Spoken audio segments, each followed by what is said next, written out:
the last day for college applications, and suddenly changed her choice to the same university as the school heartthrob. Her friends teased her. "What about your long-time crush? Weren't you guys planning on going to our city together for 6 years?" And seemed to just remember that. She paused and then replied nonchalantly, "Dave? No worries. He knows my account password. He'll notice I changed my plans and will just follow suit. He's attached to me after all." I stayed silent for a long time and quietly left, pretending I didn't know anything. That day, I didn't bother checking the system again, nor did I change my application to follow hers. What she didn't know is that while she could chase after the heartthrob, I also have my dreams to chase. Even the dream I've worked so hard for many days and nights has never just been about her. Anne's words left me frozen in place, almost forgetting to breathe.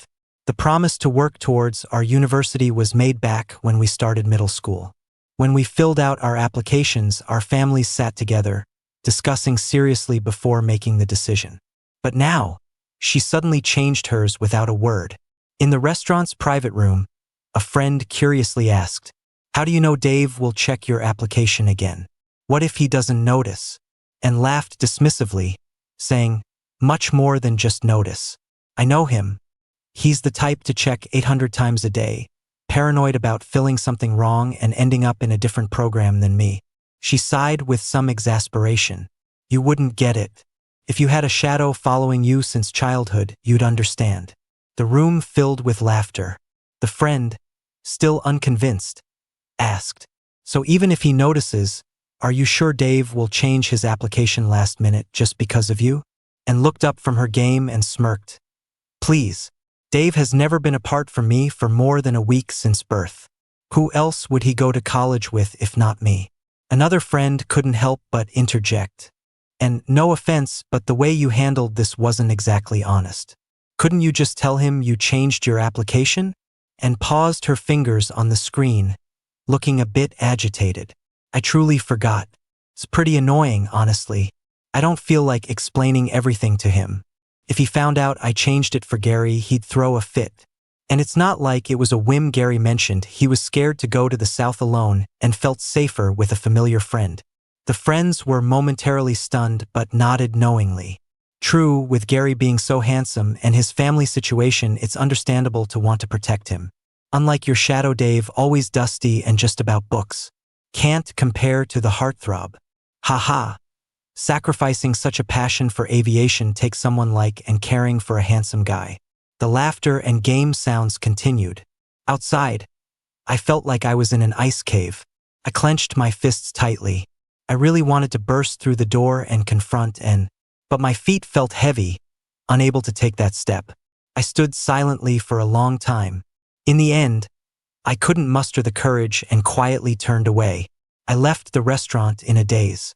Only when I locked myself in my room did the long-held tears fall freely. Anne's words echoed in my mind, word for word. I still couldn't understand how she could suddenly change her long-time dream of aviation. We had worked so hard for so many years, and I had only just managed to qualify for our dream program. Just moments before entering that restaurant, I was naively happy at the thought of achieving our dreams together. But I never expected the future I fought so hard for, the dream we had together, she could so easily give up for someone else. And even if she was going to change it, why couldn't she at least tell me? Was she so afraid of me clinging on? If she feared that much, then the tender kiss under the starry sky on her 18th birthday, with hearts racing, what did it mean? Did I mistake her tipsy moment for something meaningful?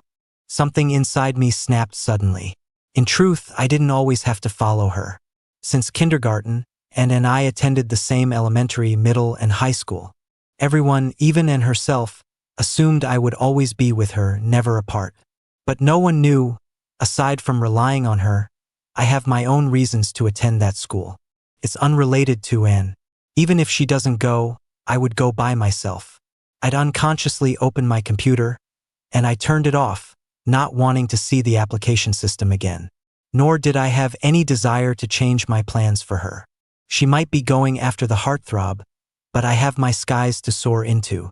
With both of us headed in different directions, there's no need to dwell on the past. After realizing this, I suddenly felt at peace. No big deal.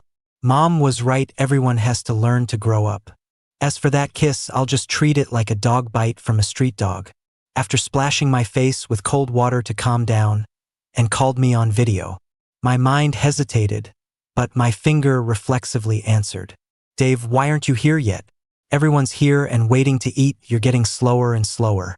After exams, Anne's close friends decided to take turns hosting meals to relax. Today was Anne's turn, but I didn't want to go anymore.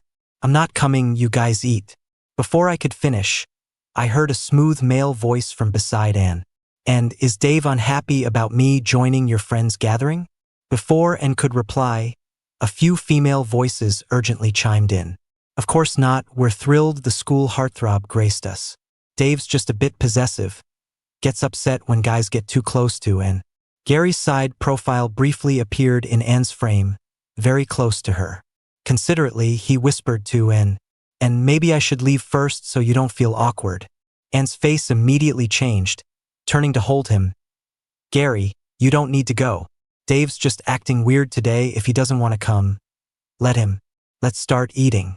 And coldly said and disconnected the call before I could respond. I felt a surge of anger, blocking and in return. Growing up, this was the first time I argued and blocked her. All because of Gary. Since he transferred over in our junior year, I lost count of how many times and went out of her way because of him. Maybe girls like guys who are clean-cut and handsome. During those days when I was neck-deep in books, looking like a mess, Gary never seemed to settle for less. He was always in a crisp white shirt, looking fresh and neat. We argued 100 times because of him, and we've had countless silent battles. I even thought she liked Gary, so I decided to give up on and distanced myself. Every time, though, Anne would come to me, swearing up and down. What are you thinking? Gary's just a classmate. There's nothing going on. Don't overthink it, she'd say. She just wanted to help Gary out because he had a rough situation. Everyone praised his looks to his face but judged him behind his back. I believed, and when she said so. Gary did have a complicated situation, so I didn't fuss much when they got closer. Besides, Anne's never lied to me since we were kids. If she says she doesn't like him, I trust her. But later, I found out there were more and more things between them that I didn't know. Even now, she changed her college preference all of a sudden because of Gary. Made me feel ridiculous. Just when my mind was racing, my phone snapped me back. Dave, you've got guts blocking me? Just you wait till I get home, and texted me using a friend's number. I went ahead and blocked her friend's number too. Glanced at the time, grabbed my stuff, and headed to school. It was the last day to submit college choices. Our teacher wanted one final meeting to pass on some instructions. The way there was a bit clogged up, so by the time I got there, Anne and Gary were already in class. The seat next to Anne was mine, but Gary was sitting there comfortably, not even standing up as I approached, his eyes full of smugness, and acted like she didn't notice, looking away coldly. It was like she was waiting for me to make the first move to fix things. I wouldn't. It was fine, really. I didn't want to sit beside Anne anymore anyway. I scanned the room and sat next to my buddy Harry on the other side. Far from them. It's the last half day for college submissions. Please double-check your forms carefully, our teacher advised. If you're still not sure, feel free to consult with us teachers. After a few brief words, she let us loose for some activities.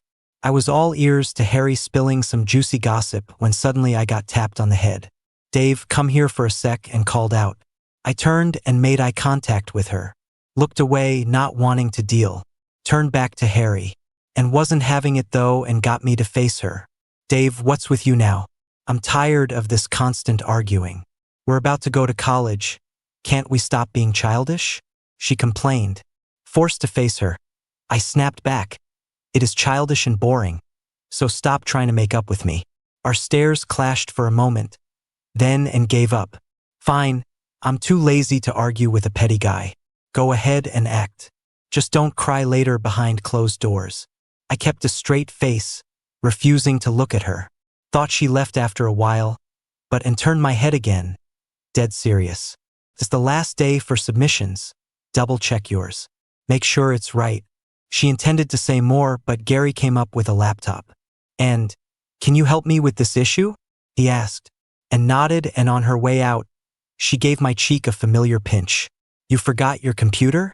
Remember to use the school's computers later and double-check your submission," she said. "Don't mess up something as important as this." I couldn't help but think, and expected me to check and follow her lead to X City. But she was playing it cool, never directly stating it. She knew explaining everything would be a hassle. "But it's fine because I've decided not to go back." I looked at and busy helping Gary, then tugged Harry to leave the class. We were about to grab a cab home when Harry noticed my sour mood and dragged me to a buddy's birthday party instead. Couldn't refuse, so I went. After eating, they pulled me to a new bar. Once we got there, I saw and was at a party there too. Lots of mutual friends, so we crowded into one big room. Went and saw me. She seemed a bit awkward but didn't say anything to me. I acted as if she wasn't there. On my way to the bathroom, I overheard and talking with a friend. "You should just tell him directly," her friend advised. "Our city is pretty far for a guy to go alone," and laughed it off. "No worries," I told him multiple times. "He's probably pissed because I didn't talk it over before." Before I knew it, they turned the corner and saw me. Her friend left after and signaled. She then blocked the hallway, facing me. "Dave, we need to talk," she said. I rolled my eyes and tried to walk off. Her hand grabbed me back, and the faint smell of alcohol hit. Turned my head slightly to avoid it. Facing off again, she cracked a smile, unprovoked. "Still mad? I wanted to text you earlier to come to the bar, but you blocked me. Forgot about it after you got me mad in class. Alright, chill. I don't know what your deal is all the time. By the way, did you check your submissions?" Kept my face blank, unwilling to engage. She wanted to add something, but Gary's voice interrupted us. "And Gary wants you for a drink." "Sorry, didn't mean to barge in," he added. At times, I wonder if Gary has a tracker on her or something. Every time and I speak, he shows up like clockwork. But I really didn't want to chat with them. When and turned her head, I slipped out from under her arm. When I passed by Gary, he grabbed me tightly. "I'm really sorry, Dave. I didn't mean to disturb you guys. You've been sulking all day, and Anne's not in a good mood either." I didn't want to deal with him. His grip hurt my hand, and I had to yank it free with effort. Gary staggered back and his eyes instantly reddened. "And is Dave still upset that I went to your little circle's gathering? Would it help if I apologized to him? You guys shouldn't fight because of me," Gary said as he stepped in front of me, about to bow, and got mad, immediately turning to block Gary. "He just has a spoiled brat personality. Why should you apologize to him? Dave, why did you push Gary? You should apologize to him. We'll all be at the same college, we should help each other out. If you love to babysit so much, you guys can take care of each other." I tossed out these words and stormed off, ignoring Anne's displeased warning behind me. "Dave, you're going too far." After a while, Anne and Gary came back. Anne's face was stiff, but Gary seemed fine, looking a bit sheepish. Everyone, except for Harry, teased them for being gone so long, making it seem like more was happening. Even Anne's childhood friend joined in, not caring if I'd feel awkward. Well, to them, I'm just Anne's sidekick. Gary drew the dare to sing a love song to someone present, and he locked eyes with and first for help, and shot me a quick glance, a bit like a challenge, and agreed. In the past, I would have jumped up, angry and blocking it. But now I didn't react. Gary's a regular at school performances and has a great voice. His singing is moving. I downed a can of beer, quietly watching Gary, while he sang passionately to Anne with a soft guitar accompaniment, and had a faint smile at the corner of her mouth. At first, her eyes kept darting to me, as if waiting for me to interrupt at any moment. But as Gary's emotions heightened in the song, she forgot everything around her. Sitting straight, her gaze fixed solely on Gary. You could practically see sparks between them. As the song ended, Gary accidentally slipped, falling toward Anne. He was dressed lightly that night and fell chest first into Anne's arms, the two of them holding each other in a very awkward position. Everyone cheered, almost raising the roof. Gary's face turned beet red, as if he wanted to hide somewhere. and scolded everyone playfully for taking things too far, but pulled Gary behind her to shield him from all the eyes. That kind of easy closeness and familiarity used to be just between us. Even though I'd decided to let go, seeing it still hurt uncontrollably. I couldn't watch anymore. Finishing the last sip of my drink, I left the room silently. Harry couldn't stand it either and followed me out, keeping me company as we cursed on the roadside for a while. He'd held it in all night, wanting to snap several times, but I stopped him. Why ruin the mood? After all, soon we'd just be strangers. I didn't know how things ended inside, I just felt exhausted. It all didn't matter anymore. I got home just as the clock hit 11:55 p.m. Only 5 minutes left to submit my college applications. I felt weak all over, lying on my bed with my eyes closed. I couldn't help feeling disappointed. Over a decade together, you can't just let that go. In my sadness, my phone started ringing. A number I didn't recognize. I picked up and it was a drunk, and her voice carried a rare, sweet, coaxing tone. Dave, don't be mad anymore. Remember to change your college application. X City is great, facing the sea. I'll go surfing with you. Maybe it was the alcohol, but Anne's attitude was unusually gentle.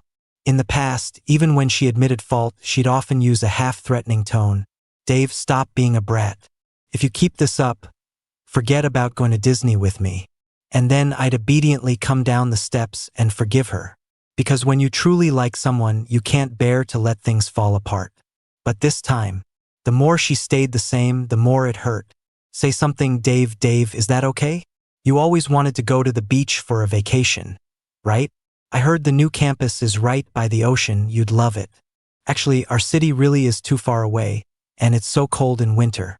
You're so scared of the cold you'd end up whining. If you insist on going, I can go with you to Snow World during winter break. And rambled on like she was trying to convince both of us, as if switching to a college in X City was for my benefit. I listened quietly for a while, but couldn't help asking, and, don't you have something to tell me? My voice sounded choked, even to myself. I thought if she could be honest right now, we could maybe be ordinary friends in the future. If she chose not to address it directly, really, there was no need to stay in touch. There was a slight pause before she replied vaguely. You already know, don't you? Why ask? You've been mad about it all day. Such a sulky little thing. Okay, they're all good schools. You're taking all the favorite courses you chose anyway. As long as we're together, it doesn't matter where we go.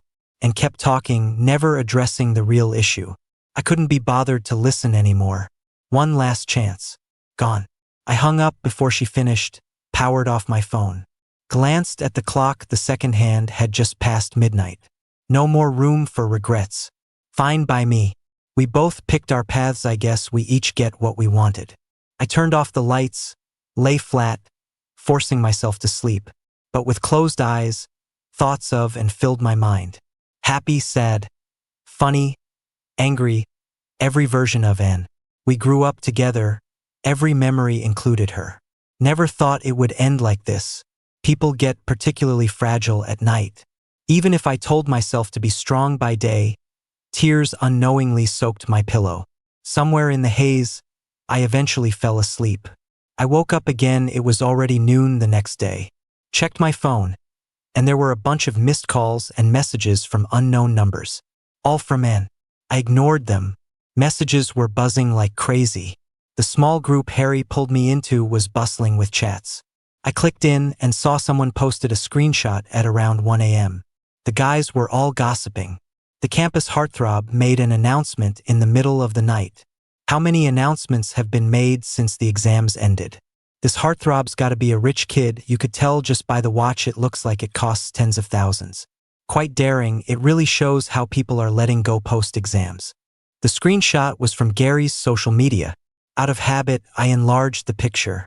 On the pic was a girl's side profile lying on a white hotel bed, which was Anne's sleeping face. Even with just a quarter of it visible, I could recognize it immediately. Suddenly, a sharp pain hit my chest. Gary's caption was incredibly suggestive. I walked 99 steps with all my courage towards you, and thankfully you finally stepped back to me for the last one. This moment, truly happy. Lots of people liked and commented. Gary's replies were just as suggestive. Anne's friends were all in the comment section. I felt my heart sink. So they are already at this stage. Last night, Anne was comforting me gently while being intertwined with someone else. What a tiring act. My mood hit rock bottom again. Yet I felt a tiny bit relieved. Thank goodness I didn't change my college plans for her, or else I'd be a complete fool for the next 4 years. I shut the screen, forcing myself not to look or think about Anne and Gary. While zoning out, the doorbell rang. I opened the door to find Anne standing there. The dark circles under her eyes were quite prominent. She was holding my favorite sweets. I stood at the door, not planning to let her in.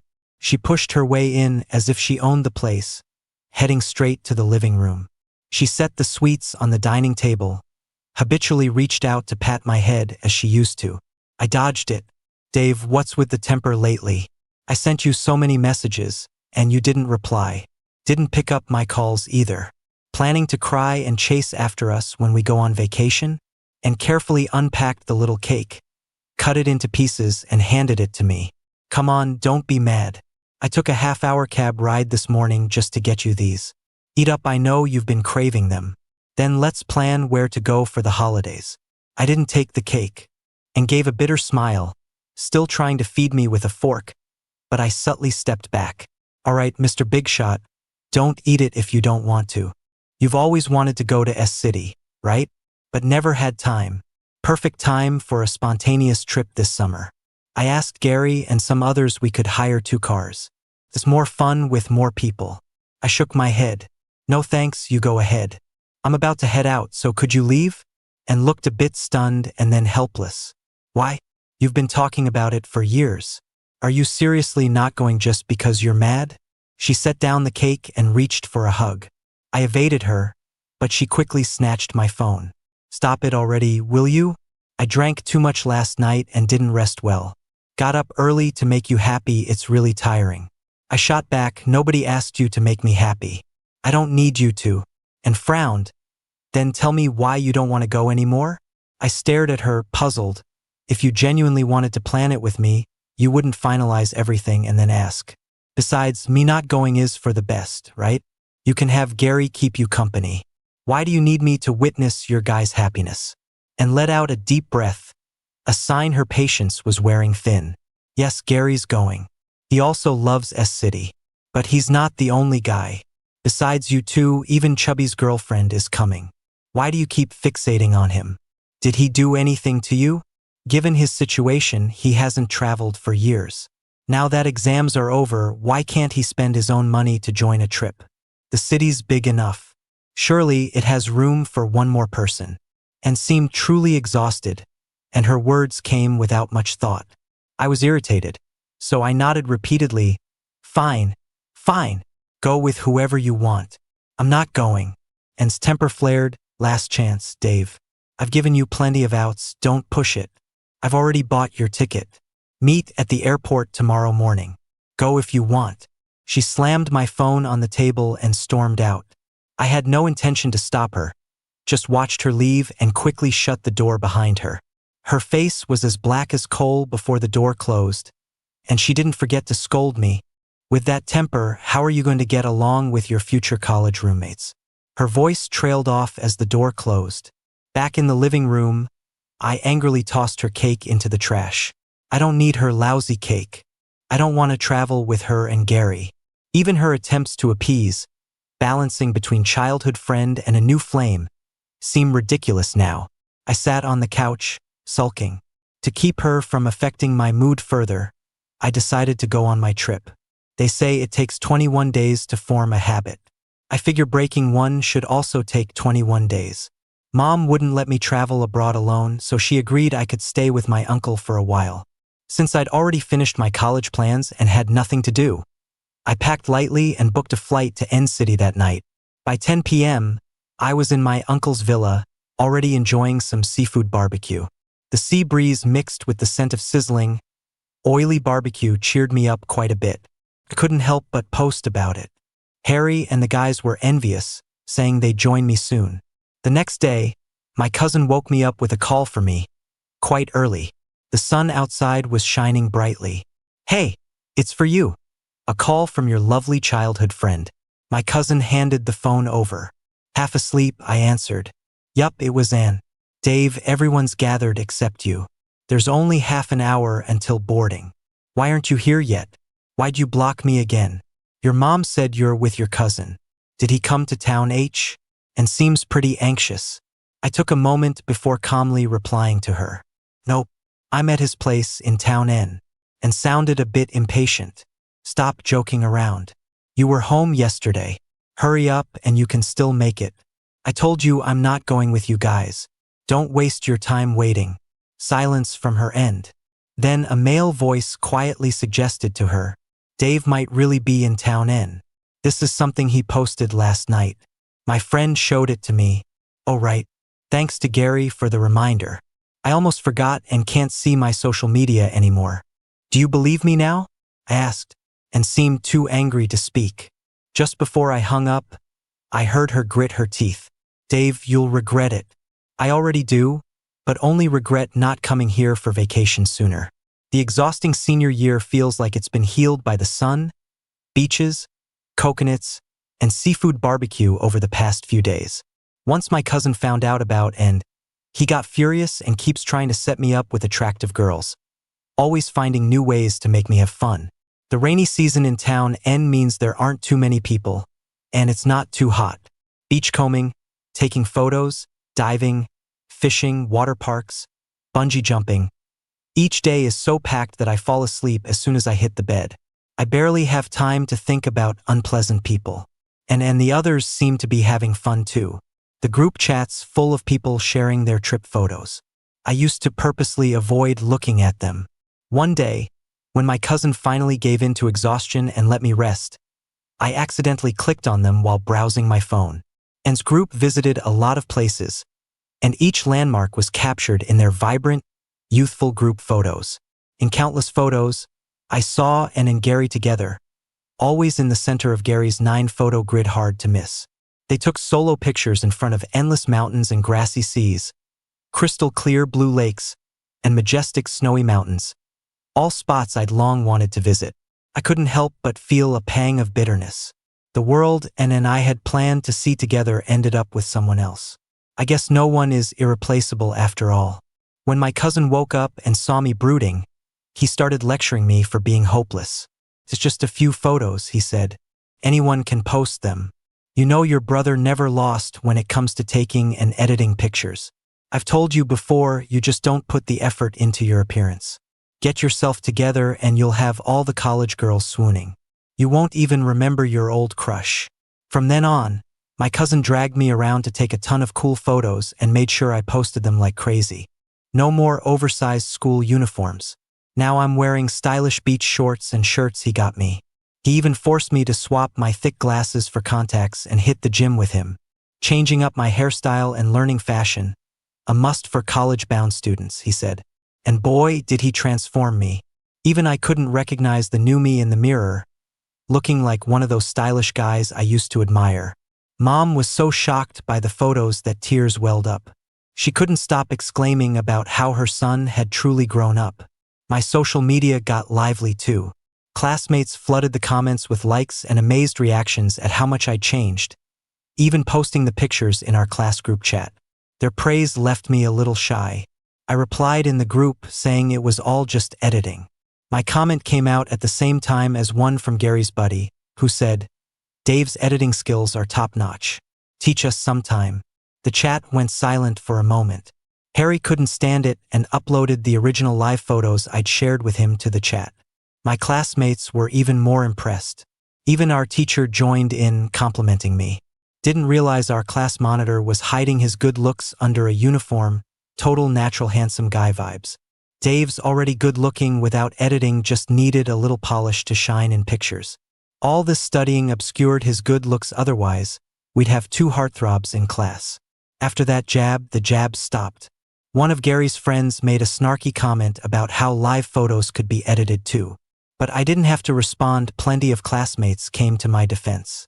And then Gary stayed quiet in the group chat, and Gary stopped posting about their trip from that day on. Not long after, Mom told me we'd received the acceptance letter from our university for the program I dreamed about.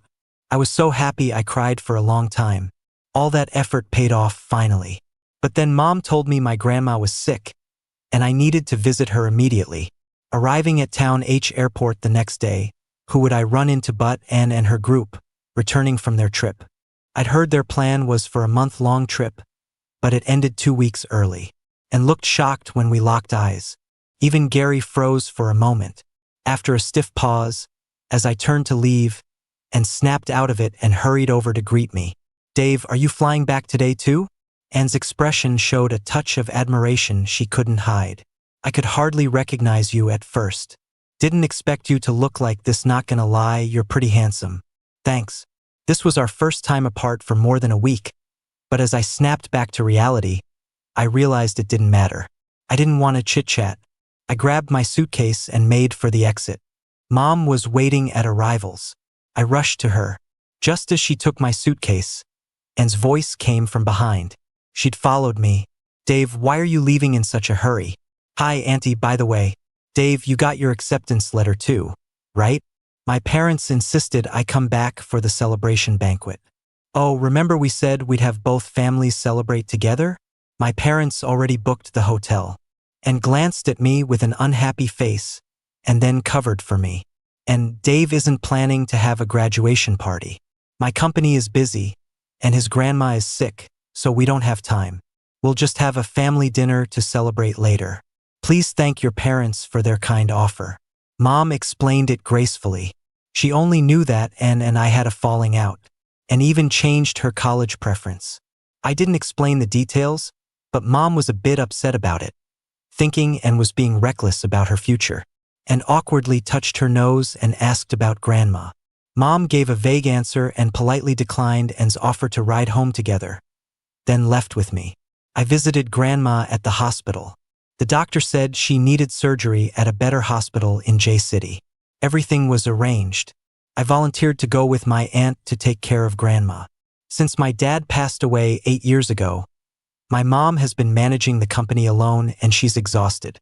I can't help much usually, so I thought I'd lend a hand while I had the chance. That day I flew with Grandma to J City. Naturally, I missed Anne's graduation party. Although, even if I were in town, I wouldn't have gone. The night of Anne's party, she seemed upset and kept borrowing others' phones to call me. First to ask where I was, then to realize I wasn't just late, I wasn't coming at all. She was really mad. Even her mom noticed something was off and called to ask, "Dave, are you and Anne fighting?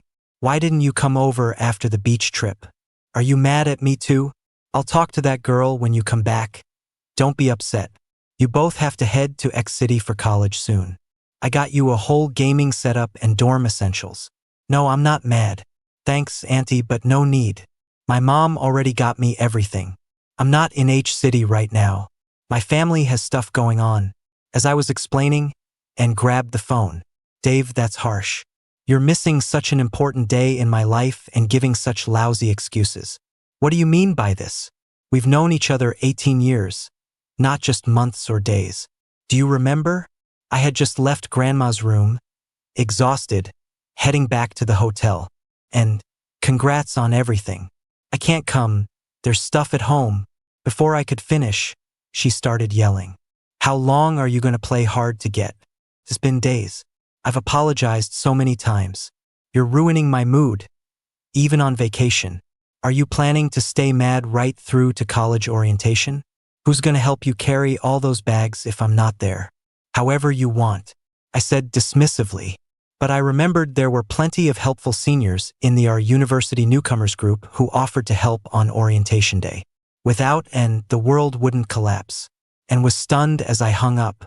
Then I got a text from an unfamiliar number. "Dave, if you're so tough, don't come looking for me in college. You'll be sorry when someone else starts dating me." I shook my head, deleted the message, and blocked the number. I focused on caring for Grandma. School posted a merit list, everyone's admissions info was on there. I didn't go back to school. Harry told me and didn't either. Her dad took her to their company out of town for some experience. After her party, she even left the class group chat. I think she really wanted to make a clean break from me this time, and that was fine. Grandma's treatment and recovery in J City went well. By the time I was ready for college, she was safely back in H City. I only stayed home for a night. My mom had already packed my bags. The next day, she personally took me to school. Didn't see an at all. Turns out college wasn't that scary. As soon as I got out of the car, a group of senior sisters eagerly helped me with my bags to the dorm. The guys from our city were super welcoming. In our major, all the boys in the year stayed in our dorm. Within 3 days, they took me everywhere to eat and explore. I thought I wouldn't like our city's food, but it was delicious. They even took me to the public bathhouse the first night. We got so comfortable around each other quickly. While I was adjusting to college life and just starting military training, I got a third love letter. Then and called again. Dave, I went to your house yesterday, wanted us to go to school together. Your mom said you already went. But I'm at school today and can't find your class. What's going on? Which campus are you on? I didn't even know where to begin. She still hadn't realized I never changed my application to X university with her. It's not about the campus. I'm not even at the same school as you. Couldn't help but say, no way. You're kidding, right? And laughed in disbelief. Don't be mad. All right, I'll apologize. Let's make up, okay? Head to the boys' dorm entrance. I brought you a bunch of food, your favorite snacks. Don't blame me for hogging them. I had to stop and explain it all. And I think you misunderstood. My application never changed. It's always been for our university, aeronautics. You know, I always wanted that. Why would I go to X City? Right then, my dorm mates called me for lunch. Hey buddy, let's grab lunch? Their strong our city accent must have unsettled, and when she spoke again, it was like a broken record. Why you're joking, right Dave? No, impossible. You knew I changed my preference. No way you didn't change it too, going all alone to our city that far away? I sighed. Seriously, not joking. And you never asked me before changing your application. How could you assume I'd go with you? Moreover, you changed it for someone else. Following you would have been too foolish. And rushed to explain. But that night, the night I asked you, you said you knew. How come you didn't change it with me? That's impossible. Is it because of Gary? I really just felt a little soft-hearted. He was crying, saying he was scared of being bullied if he went somewhere away by himself. You know, even though his hometown is in Fujian, he hasn't gone back since something happened with his dad. Plus, he got in as an art student, so he didn't have much choice. He's not like you with good grades. That was already the best college he could get into by luck. And was talking a mile a minute, but I didn't really react. All I could hear was Gary. Even now, she's only thinking from his perspective, never considering my feelings. Gary's dad was a corrupt official, and he's been in prison for a long time, even though he'd divorced his mom before that. But people looked down on his mom and him back in their hometown, so she moved them to H City to start over. He was still a kid back then. It wasn't his fault what happened with the adults. But I didn't cause his problems, so why should I even care? And since you care so much about him, now you've got what you wanted. We're just friends, not stuck together for life. Let's not bother each other anymore. I hung up the phone, took a deep breath, and before I could even think about being sad, my roommate was dragging me off to the cafeteria. I thought and would back off. After all, we were miles apart with a ton of baggage between us. But the next night, there she was right in front of me. At that moment, I wasn't alone. There was a girl from my class standing awkwardly next to me. She was pretty and kind of tall. Her name came up on the confession pages a lot. I was just about to ask her if she needed something. She'd been sneaking glances at me while I was eating. Dave, I'm Vivian, the one who sent you those 3 letters without a reply. I just think you're really cute and I seriously want to date you. Like seriously, could you give me a chance? Before I could respond, she slipped another letter into my hands, blushing, and took off. I hadn't even processed it when I turned around and saw and standing there, looking kind of worn out from travel, but in a well-fitted white dress and a light trench coat. She still looked put together, the same vibrant beauty of our high school. With her dressy outfit and laptop, she seemed to have rushed over from some formal place. Even though I was over it, I couldn't help but feel a little dazed. I have something I want to discuss. Can we find somewhere to sit? And seemed cautious, like she was afraid I'd turn her down. "I've got a class meeting tonight. We can talk here," I said calmly. And had come this far, no way she'd leave without saying what she needed to. But I didn't expect her to start with, "You two barely know each other and she's confessing? Just goes to show how shallow she is. You should stay away from women like her." I retorted with a smirk. "Did you come all this way just to tell me that? Why is it your business? Just because I have new friends doesn't mean I have to stay hung up on old ones." And hesitated and then spoke more normally. "Dave, I have no idea why you didn't change your plans with me. I'm really sorry. Maybe I was too sure of myself. I thought you'd go anywhere with me, no matter what." I cut her off. "Stop. Don't put your choices on me. You're not gonna guilt trip me. I wasn't the one who changed plans first, you did. But you always followed me to whichever school. You even have my application system password. Why didn't you change it this time?" And seemed upset, clutching my arm and demanding an answer. "So why didn't you just tell me you had somewhere else in mind? Did you think I'd stop you? Why all this guessing game nonsense? Is messing with someone's future that fun?" I challenged her with my gaze. "No, that's not how it is. I might have been overconfident about our relationship. You forgot, didn't you? Back then, when I kissed you, you didn't push me away. I planned to confess to you officially once we got into college, and I even planned for us to get married back in H-City after we graduated. There was never anyone else. Gary was just someone I used to make you jealous." And got a bit emotional as she spoke, her eyes turning a little red at the corners. I shook off her hand. "But you never considered my feelings. That's when I realized you didn't understand me at all. You didn't even know why I chose this school. You probably thought it was just because you wanted to apply there, so I followed. It was never just about you. You should know my dad died in an accident during a flight experiment. I often asked you what the universe had that was so irresistible, worthy of him risking everything for those experiments. I actually wanted to figure that out for myself. The more I missed my dad, the more I wanted to find the answer. Did you really think I would abandon his dream just for you?" And was stunned. "But you've never mentioned any of this." I chuckled. Maybe she didn't expect that my casual questions were fueled not only by missing my dad, but also by a secret desire to continue his work. So all those efforts and sweat were never just for her. In the end, I told her everything. It was time to put those memories behind me. I'm still grateful for having you by my side after my dad passed. Even when my mom was busy with work, your parents treated me like family. But the moment you decided to break our promise, it was over for us. It rained suddenly after I left that day. My roommate later told me there was a beautiful girl standing outside in the rain for a long time. I didn't react. I didn't feel like convincing her otherwise, and stood outside our dorm all night and only left at dawn. I didn't expect her to go home to H-City instead of returning to X-City. A few days later, I got a call from her mom. "Dave, can you please talk to Ann? She's been sick since coming back from our city. She's got a 39-degree fever and refuses to see a doctor or take any medicine. She's finally better today but still doesn't want to return to school. She wants to drop out and apply to our university to be with you." I had a headache, but I answered without hesitation. "No way, ma'am. I won't wait for her. I've planned out my college life and won't waste any time.